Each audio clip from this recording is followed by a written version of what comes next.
Hello, Alara. So we have figured out how to make the videos. This is going to be our first video, and we hope that you made it home safely. We're sorry to see you go, and can't wait to see you again. But in the meantime, we are going to start making these videos of reading stories to you for you to see. So we are going to go back to Coraline, since you did not manage to finish it before. We had to take you back to your mother. So I will be reading to you, and we are going to start at chapter 10. Coraline walked up the stairs outside the building to the topmost flat, where, in her world, the crazy old man upstairs lived. She had gone up there once with her real mother, when her mother was collecting for charity. They had stood in the open doorway, waiting for the crazy old man with the big mustache to find the envelope that Coraline's mother had left, and the flat smelled of strange foods and pipe tobacco and odd, sharp, cheesy-smelling things that Coraline could not name. She had not wanted to go any further inside than that. "I'm an explorer," said Coraline out loud, but her words sounded muffled and dead on the misty air. She had made it out of the cellar, hadn't she? And she had. But if there was one thing that Coraline was certain of, it was that this flat would be worse. She reached the top of the house. The topmost flat had once been the attic of the house, but that was long ago. She knocked on the green-painted door. It swung open, and she walked in. "We have eyes and we have nerveses. We have tails, we have teeth. You'll get all what you deserveses when we rise from underneath." Show the picture.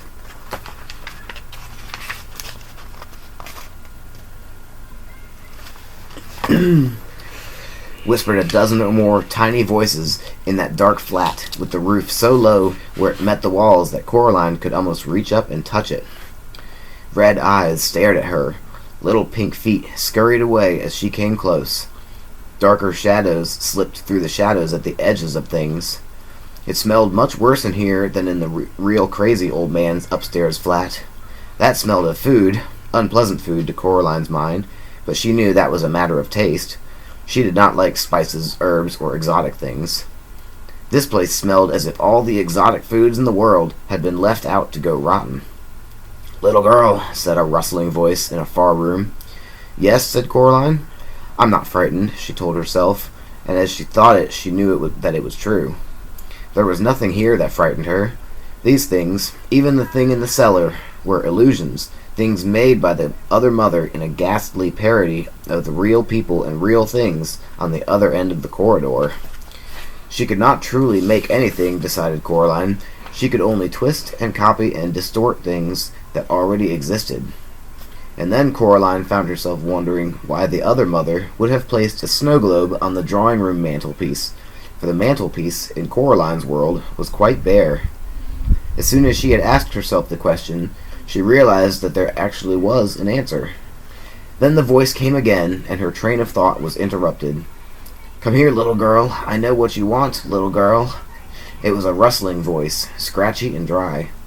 It made Coraline think of some kind of enormous dead insect. Which was silly, she knew. How could a dead thing, especially a dead insect, have a voice? She walked through several rooms with low, slanting ceilings until she came to the final room. It was a bedroom, and the other crazy old man upstairs sat at the far end of the room, in the near darkness, bundled up in his coat and hat. As Coraline entered, he began to talk. "Nothing's changed, little girl," he said, his voice sounding like the noise dry leaves make as they rustle across a pavement. "And what would you do? Everything you swore you would? What then? Nothing's changed. You'll go home. You'll be bored. You'll be ignored. No one will listen to you. Not really listen to you. You're too clever and too quiet for them to understand. They don't even get your name right." "Stay here with us," said the voice from the figure at the end of the room. "We will listen to you and play with you and laugh with you. Your other mother will build whole worlds for you to explore and tear them down every night when you are done. Every day will be better and brighter than the one that went before. Remember the toy box? How much better would a world be built just like that, and all for you? And will there be gray, wet days where I just don't know what to do, and there's nothing to read or to watch, and nowhere to go, and the day drags on forever?" asked Coraline. From the shadows, the man said, "Never." "And will there be awful meals with food made from recipes with garlic and tarragon and broad beans in?" asked Coraline. "Every meal will be a thing of joy," whispered the voice from under the old man's hat. "Nothing will pass your lips that does not entirely delight you." "And could I have day-glow green gloves to wear and yellow Wellington boots in the shape of frogs?" asked Coraline. "Frogs, ducks, rhinos, octopuses, whatever you desire. The world will be built new for you every morning. If you stay here, you can have whatever you want." Coraline sighed. "You really don't understand, do you?" she said. "I don't want whatever I want. Nobody does. Not really. What kind of fun would it be if I just got everything I ever wanted? Just like that, and it didn't mean anything. What then?" "I don't understand," said the whispery voice. "Of course you don't understand," she said, raising the stone with the hole in it to her eye. "You're just a bad copy she made of the crazy old man upstairs." "Not even that anymore," said the dead, whispery voice. There was a glow coming from the raincoat of the man, at about chest height. Through the hole in the stone the glow twinkled and shone blue bright as any star. She wished she had a stick or something to poke him with. She had no wish to get any closer to the shadowy man at the end of the room. Coraline took a step closer to the man, and he fell apart. Black rats leaped from the sleeves and from under the coat and hat, a score or more of them, red eyes shining into the dark. They chittered and they fled. The coat fluttered and fell heavily to the floor. The hat rolled into one corner of the room. Coraline reached out one hand and pulled the coat open. It was empty, although it was greasy to the touch.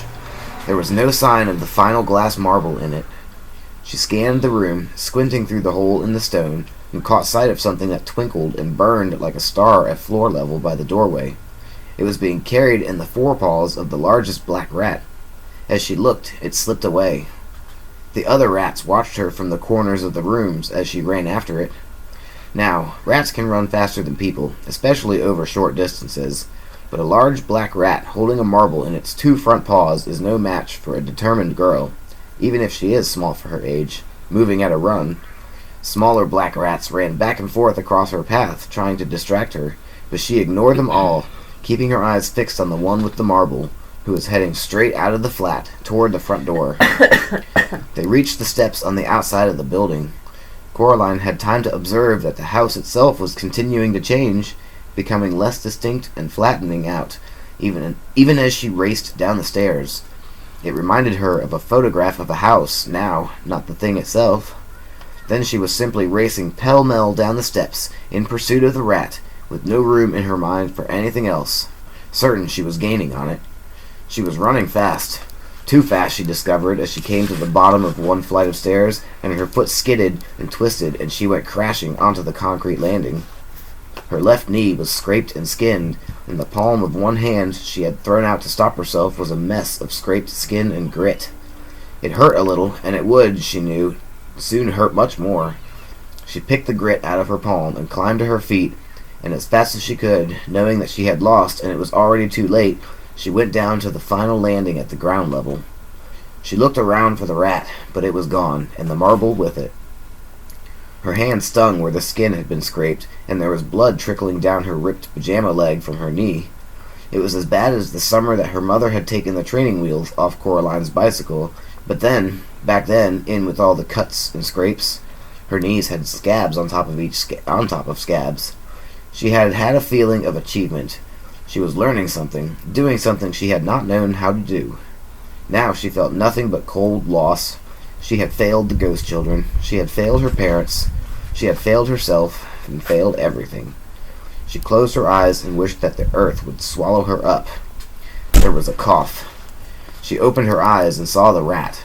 It was lying on the brick path at the bottom of the stairs with a surprised look on its face, which was now several inches away from the rest of it. Its whiskers were stiff, its eyes were wide open, its teeth visible and yellow and sharp. A collar of wet blood glistened at its neck. Beside the decapitated rat, a smug expression on its face, was the black cat. It rested one paw on the gray glass marble. "I think I once mentioned," said the cat, "that I don't like rats at the best of times. It looked like you needed this one, however. I hope you don't mind my getting involved." "I think," said Coraline, trying to catch her breath, "I think you may have said something of the sort." The cat lifted its paws from the marble, which rolled toward Coraline. She picked it up. In her mind, a final voice whispered to her, urgently, "She has lied to you. She will never give you up. Now she has you. She will no more give any of us up than change her nature." The hairs on the back of Coraline's neck prickled, and Coraline knew that the girl's voice told the truth. She put the marble in her dressing-gown pocket with the others. She had all 3 marbles now. All she needed to do was find her parents.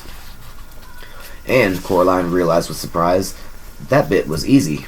She knew exactly where her parents were. If she had stopped to think, she might have known where they were all along. The other mother could not create. She could only transform and twist and change. The mantelpiece in the drawing room back home was quite empty. But knowing that, she knew something else as well. The other mother, she plans to break her promise. She won't let us go, said Coraline. I wouldn't put it past her, admitted the cat. Like I said, there's no guarantee she'll play fair. And then he raised his head. Hello, did you see that? What? Look behind you, said the cat. The house had flattened out even more. It no longer looked like a photograph, more like a drawing, a crude charcoal scribbling of a house drawn on gray paper. Whatever's happening, said Coraline, thank you for helping with the rat. I suppose I'm almost there, aren't I? So you go off into the mist, or wherever you go, and I hope I get to see you at home, if she lets me go home. The cat's fur was on end, and its tail was bristling like a chimney sweep's brush. What's wrong? Asked Coraline. They've gone, said the cat. They aren't there anymore. The ways in and out of this place, they just went flat. Is that bad? The cat lowered its tail, swishing it from side to side angrily. It made a low, growling noise in the back of its throat. It walked in a circle until it was facing away from Coraline, and then it began to walk backwards, stiffly, one step at a time, until it was pushing up against Coraline's leg. She put down a hand to stroke it, and she could feel how hard its heart was beating. It was trembling like a dead leaf in a storm. You'll be fine, said Coraline. Everything's going to be fine. I'll take you home. The cat said nothing. Come on, cat, said Coraline. She took a step back toward the steps, but the cat stayed where it was, looking miserable and, oddly, much smaller. If the only way out is past her, said Coraline, then that's the way we're going to go. She went back to the cat, bent down, and picked it up. The cat did not resist. It simply trembled. She supported its bottom with one hand, rested its front legs on her shoulders. The cat was heavy, but not too heavy to carry. It licked at the palm of her hand, where the blood from the scrape was welling up. Coraline walked up the stairs, one step at a time, heading back to her own flat. She was aware of the marbles clicking in her pocket, aware of the stone with a hole in it, aware of the cat pressing itself against her. She got to her front door, now just a small child's scrawl of a door, and she pushed her hand up against it, half expecting that her hand would rip through it, revealing nothing behind it but blackness and a scattering of stars. The door swung open, and Coraline went through. And that is the end of Chapter 10. I will do more in a little while and post this pronto, alright? I love you. Love you.